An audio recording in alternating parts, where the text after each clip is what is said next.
Hello grade 6 students and welcome to a new lesson in social studies.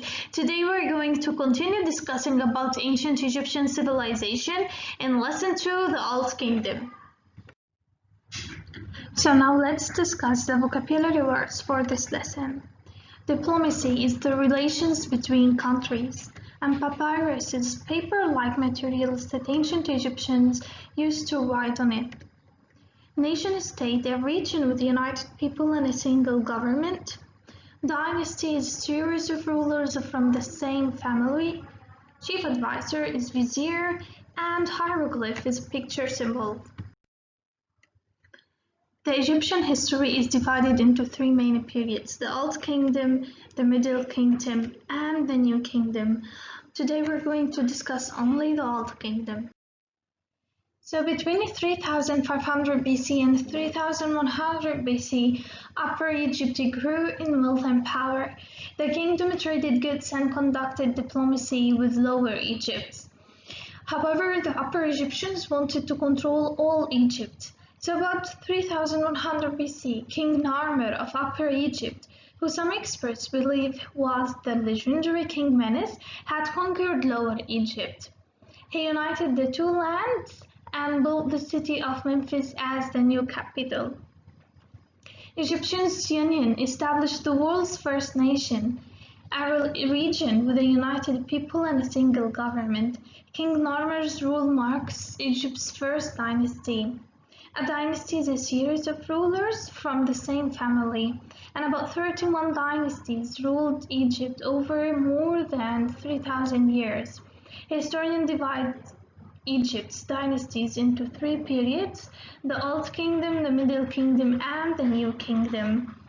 The Egyptians considered the kings of the Old Kingdom to be acting as the connection between the gods and the people of Egypt. The people believed that kings could never be wrong and were able to control the Nile's flooding and the food supply. These beliefs not only helped unify the Egyptian people, but also allowed the kings to maintain their authority. The king owned all the land and so controlled both economy and the government, and the vizier carried out king's order and helped him. Other officials collected taxes, planned building projects, and made sure that laws were obeyed. Members of the royal family held the highest public offices.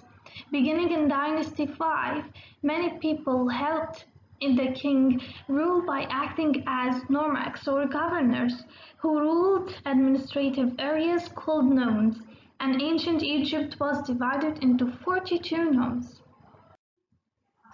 So about 3100 BC, the Egyptians developed a writing system in which they used the hieroglyphs. The Egyptians may have borrowed the idea of writing from the Sumerians, but early Egyptians' hieroglyphic writing had more than 700 symbols. Each glyph represented a sound of an object or an idea. At first, the Egyptians used the hieroglyphs mostly for religious purposes. In fact, hieroglyphic means holy carving. Scribes carved hieroglyphs on the stone walls of temples, tombs, and places. Later, scribes to record government information such as royal ceremonies, tax collection, and even depth of the Nile. To keep more and more records, the Egyptians invented a paper-like material called the papyrus. To make papyrus, the Egyptians pressed together strips of this stalk from a plant called reed that grows in marshy areas. The scribe wrote on a papyrus with a tool made from reeds and sharpened at a point, and they also use it as a scroll of papyrus sheets to join to an end, and some scrolls were more than 100 feet long.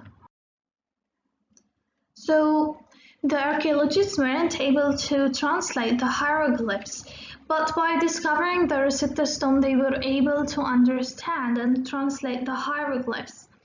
And this Rosetta Stone contained the same passage in 3 different languages. Building the pyramids. The Old Kingdom is known as the Age of Pyramids. During this 500-year period, the Egyptians developed the technology to build the largest stone structures in the world, the pyramids. These structures served as tombs of the Egyptian rulers, and in 2600 BC, the kings who served Dynasty 3 became the first king to be buried in a stone pyramid. This was the famous step pyramid at Saqqara.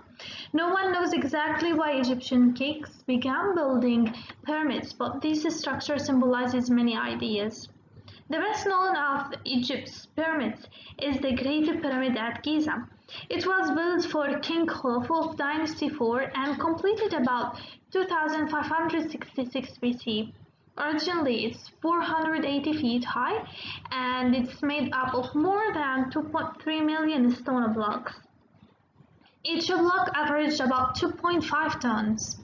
King Khufu's son, King Khafra, ordered the building of one of the other two pyramids at Giza as well as the Sphinx. The pyramids help us understand the relation between religion and the social and political order in early Egyptian society.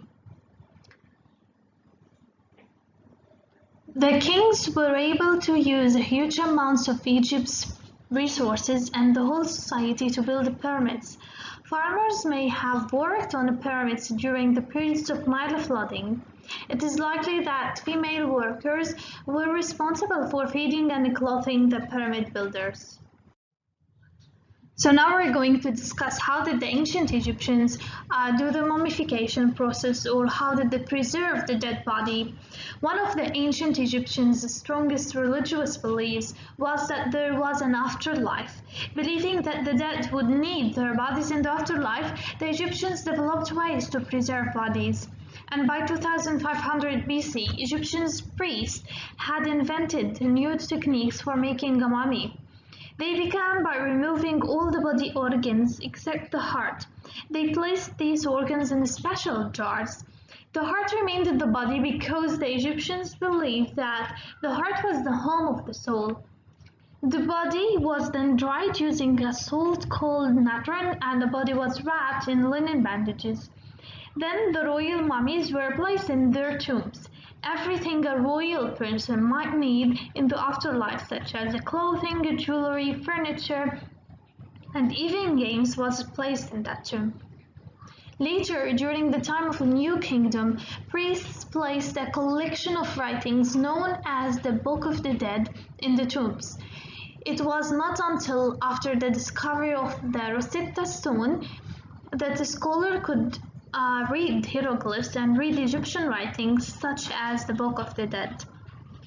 One of the most important writings in the Book of the Dead explains the weighing of the heart. The judges placed the dead person's heart on one side of a scale and a feather, the symbol of truth, on the other side. If the two balanced, the soul earned life forever. That's all for today. Thank you so much for listening.